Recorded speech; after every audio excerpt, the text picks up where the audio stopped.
filled with excitement, fun, and is beyond limits. But the question is, are you ready to jump? If it is a yes, then you have jumped into the world of ultimate entertainment. Welcome to YOLO 247, a place of fun, indulgence, and endless surprises.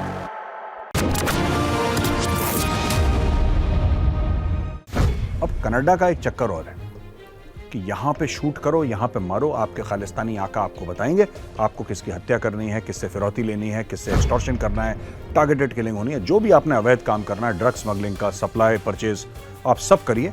और जब गर्मी बहुत ज़्यादा हो जाए, जब आपको लगे कि भाई पंजाब पुलिस या NIA आपके पीछे पड़ गई और आप बिल्कुल पकड़े जाने वाले हैं, उसी वक्त आप यहाँ से छूमंतर हो जाइए। जय हिंद दोस्तों, मैं हूं मेजर गौरवारी और आप देख रहे हैं आज की ताज़ा तरीन खबरें। अच्छा दोस्तों, दो तीन चीज़ें हैं जो मैं आपके साथ डिस्कस करना चाहता हूं। पहले तो ये बात है कि इंडिया ने बोला कि वीज़ा बंद करो, जो भी कनाडा से आएगा अब इसको वीज़ा फ्रेश नहीं मिलेगा। इससे इम्पैक्ट कौन कौन हुआ है, ज़रा ये इसके बारे में 2 मिनट बात कर लेते हैं दोस्तों। देखिए, सबसे बड़ा जो इम्पैक्ट गया है ना, सबसे बड़ा जो इम्पैक्ट मुझे ऐसा लगता है, वो मैं बाद में बताऊँगा आपको। Let that be a little surprise for you. देखिए, स्टूडेंट्स जो हैं वो इम्पैक्ट हुए हैं, घर आप आ पाएंगे, वापस नहीं आ पाएंगे। जो कनाडा से टूरिस्ट आ रहे हैं इंडिया, वो इम्पैक्ट हुए हैं, अब उनको वीज़ा नहीं मिलेगा। जो वहाँ पे भारतीय मूल के लोग हैं, सारे धर्मों के, उसमें हिंदू भी हैं, मुस्लिम भी हैं, सिख भी हैं, ईसाई भी हैं, सारे वो भारत आना चाहते हैं, उनके लिए हो सकता है कि थोड़ी परेशानियाँ हों। जिसको लॉन्ग टर्म वीज़ा मिला है वो तो आ ही जाएगा, खैर जिसका अप्रूव्ड वीज़ा वो तो आ जाएगा, लेकिन नए वीज़ाज़, फ्रेश वीज़ाज़ वो लोग इशू नहीं कर रहे हैं। लेकिन जो चीखने की आवाज़ सुनाई दी है, जो चीख की आवाज़ सुनाई दी है दोस्तों, वो असल में सुनाई दी है खालिस्तानियों की। और खालिस्तानियों का मामला क्या है, आज मैं आपको समझाता हूं कि ये क्यों परेशान है भारत के इस एक्शन से। दोस्तों देखिए, साफ सीधी बात है, खालिस्तानी जो है वो खालिस्तान कनाडा में तो बनाएंगे नहीं, ठीक है। अगर किसी को भी गलतफहमी है कि ओंटारियो में बन जाएगा या टोरंटो में बन जाएगा या विनीपेग में बन जाएगा, तो ये तो होने नहीं वाला, ठीक है। और उनका मन क्या है बनाने का, खालिस्तानियों का, कहाँ खालिस्तान बनाएंगे? वो चाहते हैं कि भारतीय पंजाब में वो खालिस्तान बनाए, द सो कॉल्ड खालिस्तान, जो उनका एक, जिसको कहते हैं ना, एक पागल का सपना, कि वो हम इंडियन पंजाब में बनाएंगे। देखिए, अगर खालिस्तानियों की जड़ काटनी है तो उनको पंजाब से दूर रखना पड़ेगा। और ये जो सरकार का जो वीज़ा वाला निर्णय है, वो खालिस्तानियों को पंजाब से दूर रख रहा है। और पंजाब से दूर रखना, मैंने जैसे बताया आपको, क्यों ज़रूरी है, क्योंकि वो खालिस्तान पंजाब में बनाना चाहते हैं। तो जाहिर सी बात है, जहाँ पे आप बनाना चाहते हैं कोई चीज़, अगर आपको वहाँ से फिजिकली दूर रख लिया जाए, फिर आप कुछ नहीं कर सकते। और यहाँ पे जो खालिस्तानी समर्थक हैं, इनका बड़ा बढ़िया ट्रेड ऑफ होता है खालिस्तानियों का, क्योंकि सब जो खालिस्तानी हैं उनका एक सपना है कि भाई हम जाएंगे और कनाडा में बसेंगे, ठीक है। फिर वहाँ पे अपनी अवैध कार्रवाई, इलीगल एक्टिविटी, ड्रग्स वाला आराम से करेंगे, अच्छी ज़िंदगी जिएंगे और कहते हैं कि कनाडा चले जाएंगे। अब कनाडा का एक चक्कर और है कि यहाँ पे शूट करो, यहाँ पे मारो, आपके खालिस्तानी आका आपको बताएंगे आपको किसकी हत्या करनी है, किससे फिरौती लेनी है, किससे एक्सटॉर्शन करना है, टारगेटेड किलिंग होनी है, जो भी आपने अवैध काम करना है, ड्रग्स स्मगलिंग का, सप्लाई, परचेज, आप सब करिए। और जब गर्मी बहुत ज़्यादा हो जाए, जब आपको लगे कि भाई पंजाब पुलिस या NIA आपके पीछे पड़ गई और आप बिल्कुल पकड़े जाने वाले हैं, उसी वक्त आप यहाँ से छूमंतर हो जाइए, आप बिल्कुल गायब हो जाइए यहाँ से। उससे कुछ 1 आध महीने पहले जब आपको लगे गर्मी बढ़ रही है हल्की सी, आप एग्जिट कंट्रोल लिस्ट में नहीं आए हैं, लेकिन गर्मी बढ़ गई है, आप चले जाइए। तो इससे सबसे ज़्यादा जो इम्पैक्ट पड़ा है दोस्तों, वो खालिस्तानियों को पड़ा और बड़ी चीखें उनकी निकल चुकी। अच्छा, दूसरा एक मामला बड़ा चल रहा है, मैं आपके साथ डिस्कस करना चाहता हूँ, शुभ का, जो कि एक सिंगर है, मैंने कभी उसके गाने नहीं सुने। और शुभ का ये मामला है कि साहब, शुभ का ये कहना है कि उन्होंने बीच में वो एक इंडिया का मैप था जिसमें ऊपर से उन्होंने जम्मू और कश्मीर नहीं दिखाया, पंजाब नहीं दिखाया, हरियाणा, मतलब ऊपर से मैप ही उन्होंने गायब कर दिया और फिर बोला कि प्रे फॉर पंजाब। उनकी गलती थी और मुझे लगता है कि उनको अपनी गलती मान लेनी चाहिए थी। उन्होंने अपनी गलती नहीं मानी, लोगों ने फूंक चढ़ा दिया उनको कि साहब आप बहुत बड़े स्टार हैं, आप बहुत बड़े सेलिब्रिटी हैं और आप कुछ भी करें साहब, आपको कुछ थोड़ा ना होने वाला है। ऐसी बात नहीं है। अब शुभ को नुकसान ही नुकसान होगा और उसको लगातार सिलसिलेवार नुकसान होता रहेगा जब तक वो कान पकड़ के पूरे भारतवर्ष से माफ़ी न मांगे। और मैं आपको बताता हूँ क्यों है चक्कर ऐसा। देखिए, जब उसने बोला ना प्रे फॉर पंजाब, तो लोगों ने पूछा साहब आप क्यों प्रे फॉर पंजाब, क्या हो गया पंजाब में, बताइए। तो उसने बोला साहब पंजाब में बिजली नहीं काट दी है और इंटरनेट काट दिया। अब ये पता नहीं कौन से दिनों की बात कर रहा है, कब की बात कर रहा है, मुझे नहीं पता, लेकिन ये पूरे के पूरे जितने भी खालिस्तानी हैं, ठीक है, ये सपोले किसके हैं? ये तो पाकिस्तानियों के सपोले हैं। तो ये लोग थ्राइव करते हैं फेक नैरेटिव पे। ये जब तक पंजाब के बारे में 100-200 झूठ रोज ना बोलें, इनकी दुकानें नहीं चलती। तो पंजाब में बहुत लोगों को मार दिया है, और पंजाब में बड़ा पुलिस वाले उठा के ले जाते हैं, और पंजाब में ये आप गलत गलत बातें बोलें पंजाब में, जितनी पंजाब के बारे में और पंजाबियों के बारे में, सिखों के बारे में जितनी गलत सलत बातें, उनके साथ ये हो रहा है, उनके साथ ये हो रहा है, गलत हो, ये जब तक आप नहीं बोलेंगे आपकी दुकान नहीं चलेगी खालिस्तानियों के बीच। तो एक फेक नैरेटिव। अब ये शुभ कहता है कि साहब मैं तो इसलिए कह रहा था प्रे फॉर पंजाब क्योंकि वहां पे इंटरनेट बंद है। अब पंजाब में इंटरनेट बंद है, that came as a surprise to मी।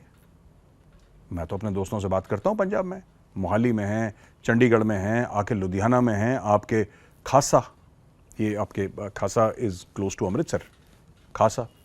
हमारी तो व्हाट्सएप पे बात होती है, फर्स्ट क्लास चल रहा है। सिविलियंस हैं वो लोग, फौजी भी नहीं है, द सिविलियन, उनसे बात होती है आराम से, प्यार से बात होती है, कोई दिक्कत नहीं है ना। इनफैक्ट कल मेरी बात हुई Amritsar, yesterday I spoke to someone in Amritsar. तो प्रॉपर अमृतसर सिटी की बात कर रहा हूँ मैंने वहाँ पे उनसे बात करी। तो मुझे एक बात ये समझ में नहीं आई कि ये क्यों झूठ बोलते हैं ऐसा, और खुद ही झूठ बोलते हैं, खुद ही खालिस्तानी विश्वास भी कर लेते हैं झूठ पे। तो लगातार झूठ बोलते हैं। इसके अलावा शुभ ने क्या बोला, मुझे लगा कि उसकी उम्र बड़ी छोटी है, और मैं शुभ से अभी मैं उससे ही बात करता हूँ आपके इस कैमरा के द्वारा। जो सिंगर है शुभ, मैं उनको कुछ बताना चाहता हूँ कि देखिए आप बहुत छोटे हैं उम्र में, और भगवान आपको बहुत लंबा और सक्सेसफुल करियर दे, लेकिन देश को धोखा दे के कोई पनप नहीं पाता, ये फैक्ट है।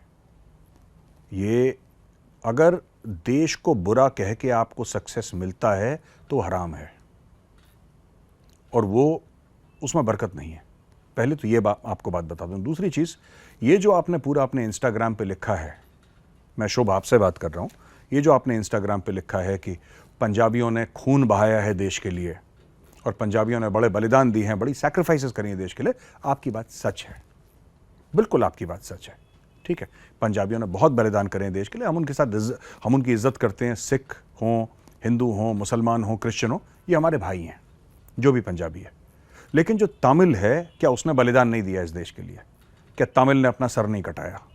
क्या जो कर्नाटका का है उसने सर नहीं कटाया अपना? या जो मणिपुर का उसने सर नहीं कटाया? जो उत्तर प्रदेश बिहार का है उसने इस देश के लिए जान नहीं दी? कौन है ऐसा जिसने इस देश के लिए जान नहीं दी? कौन सा ऐसा धर्म है, कौन सा ऐसा प्रांत है, कौन सी ऐसी जात है, कौन सा ऐसा चमड़ी का रंग है जिसने भारत माँ के लिए अपना सर ना कटाया हो? आप बता दीजिए साहब, ये लोग हैं जिन्होंने अपना सर नहीं कटाया, तो मैं मान जाऊंगा आपको। तो पंजाबियों की हम इज्जत करते हैं, जाहिर सी बात है, प्यार भी उनसे बहुत है। फिर आपने बोला कि साहब ये पंजाब वो धरती है जहाँ पे गुरुओं ने अपना खून बहाया। हम गुरुओं की भी बहुत इज्जत करते हैं, इसमें कोई शक ही नहीं है, और हर हिंदू करता है। ठीक है, चाहे हम बाबा गुरु नानक देव जी की बात करें, चाहे हम फिर जो 10वें गुरु हैं, गुरु गोविंद सिंह जी महाराज की बात करें, इनकी हम उतनी इज्जत करते हैं जितने अपने देवी देवताओं की करते हैं सर। मुझे नहीं लगता कि ऐसा कोई हिंदू होगा जो इनके सामने मत्था नहीं टेकता होगा, इनकी इज्जत नहीं करता होगा। ये बात आई कहाँ से? ये बात आई कहाँ से शुभ? और ये आपके दिल में बात कहाँ से आई? मैं आपको बताता हूँ बात कहाँ से आई। ये आपने जो पंजाबी नॉन पंजाबी का जो आपने पैंतरा फेंका है, तो बेटा ऐसा है कि हम लोग भी रोटी खाते हैं यार, हम लोग भी बेवकूफ़ तो हैं नहीं। तो आप एक्सपोज हो गए हैं, आप पकड़े गए, आपके शोज कैंसिल हो गए, आपको मीडिया और सोशल मीडिया में बहुत खरी खोटी सुननी पड़ी। ये काम यही होता आपका बढ़िया कि आप सबके सामने हाथ जोड़ के माफ़ी मांगते और बोलते कि मुझसे गलती हो गई है, मैं छोटा हूँ, गलती हो गई है, मुझे माफ़ करिए, आगे से ऐसा नहीं होगा, मामला रफा दफा हो जाता। But you decided to brazen it out. आपने क्या बोला कि नहीं यार, मैं बहुत बड़ा सेलिब्रिटी हूँ, बहुत बड़ा तीसमार खान हूँ, एक काम करता हूँ, मैं भिड़ के देखता हूँ, देखते हैं कौन जीतेगा। फिर आपसे कह रहा हूँ, भारत से भिड़ के कोई नहीं जीता, आप बहुत छोटे हो अभी, ठीक है ना।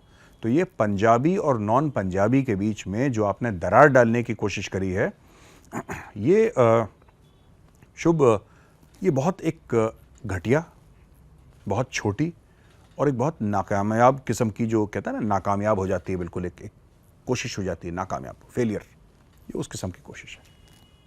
ठीक है जी, आप कहते हैं प्रे फॉर पंजाब, क्योंकि पंजाब में इंटरनेट नहीं था। पता नहीं कौन सा ऐसा दिन था जब इंटरनेट नहीं था, मुझे नहीं पता आपको किस खालिस्तानी ने स्टोरी सुनाई है। लेकिन मैं आपसे एक आखिरी बात कहना चाहता हूँ शुभ, मैं ये कहना चाहता हूँ कि मेरे दोस्त, एक बात तो बताओ, पंजाब में इतनी ज़्यादा ड्रग की प्रॉब्लम है, आप हाथ जोड़ के वो बोल देते प्रे फॉर पंजाब, है ना? क्यों आपको ऐसा नहीं लगता कि पंजाब की ड्रग प्रॉब्लम है, दैट शुड बी स्टॉप्ड और that should be tackled? Punjab की और प्रॉब्लम्स हैं। आप कनाडा में रहते हैं, कनाडा में गुरपतवंत सिंह पन्नू कहता है कि हिंदुओं को यहां से निकाल दो, हिंदुओं को निकालो यहां से। और जो खालिस्तानी हैं वो सिर्फ हिंदुओं को नहीं धमकाते, वो सिर्फ हिंदुओं को नहीं मारते, वो जो सिख हैं उनको भी मारते हैं, जो सिख इनकी लाइन पे नहीं चलते। और उनमें से कई हिंदू पंजाबी भी हैं वहां पे। तब तो आपने नहीं लिखा कि प्रे फॉर पंजाब। किसी ने आपको कोई छोटा सा टोटका हाथ में चुनचुना पकड़ा दिया, फैलाने लगे प्रे फॉर पंजाब। ये चीज शोभा नहीं देती। अच्छा दोस्तों, ये तो हुई शुभ की बात। अब आखिरी खबर आज की ये है कि वुशु खेलने के लिए चाइना जाना था। एशियन गेम्स चाइना में हो रहे हैं और चाइना ने वीजा देने से 3 इंडियन एथलीट्स को मना कर दिया, वुशु वाले, क्योंकि वो तीनों महिलाएं थी और तीनों अरुणाचल प्रदेश की थी। तो चाइना ने बोला no, nothing doing, you are not welcome in China. अच्छा देखिए, काफी लोगों का ये ओपिनियन है कि यार जियो पॉलिटिक्स और स्पोर्ट्स को मिक्स नहीं करना चाहिए। मेरी ऐसी राय नहीं, मैं सबको मिक्स करो as far as I am concern. मैं तो ये कहता हूं कि सबको मिक्स करो, everything should be mixed, sports and geo politics should be mixed, right? लेकिन then China has to take a stand. आप बोलिए कि हम किसी भी इंडियन को एशियन गेम्स के लिए वीजा नहीं देंगे, ये चाइना का स्टैंड होना चाहिए। पर ये चाइना का स्टैंड नहीं है। ये जिसको हम लोग कहते हैं ना गांव में, आधा तीतर आधा बटेर, ये चाइना का मामला है, आधा तीतर आधा बटेर। अगर आपको इंडिया से आप डिसएग्री कर सकते हैं, आप बोलिए नहीं। क्यों 1980 में ओलंपिक्स बॉयकॉट हुए थे कि नहीं हुए थे? बताइए, हुए थे कि नहीं हुए थे? और 1984 में जवाबी कार्रवाई में रशिया ने, पहले अमेरिका ने करा, फिर 1984 में रशिया ने बॉयकॉट कर दिया ओलंपिक्स, लॉस एंजलिस वाले। हुआ था कि नहीं हुआ था? जब ओलंपिक बॉयकॉट हो सकता है तो इसकी क्या बिसात है एशियन गेम्स की? और यही चीज़ मैं क्रिकेट वालों को कहता हूँ, आपके क्रिकेट की क्या बिसात है? ये तो कुछ नहीं ओलंपिक के सामने, वो लोग तो वो बॉयकॉट कर चुके हैं। तो geopolitics and sports mix होते हैं, लेकिन you have to be very very clear. अगर आपको इंडिया को नहीं इनवाइट करना है, फिर ऐसा नहीं हो सकता कि अरुणाचल का ऐसा और लद्दाख का वैसा और उत्तर प्रदेश का वैसा और दिल्ली का, ये नहीं हो सकता। एथलीट इज एन एथलीट, या तो आप उसको इन्वाइट करिए या फिर आप उसको इन्वाइट नहीं करिए। तो दोस्तों, यहाँ पे मेरा वीडियो होता है ख़त्म, मैं आपसे इजाज़त लेता हूँ। तो फिर मैं हाजिर होऊंगा मंडे को एक नए वीडियो के साथ। तब तक के लिए जय हिंद।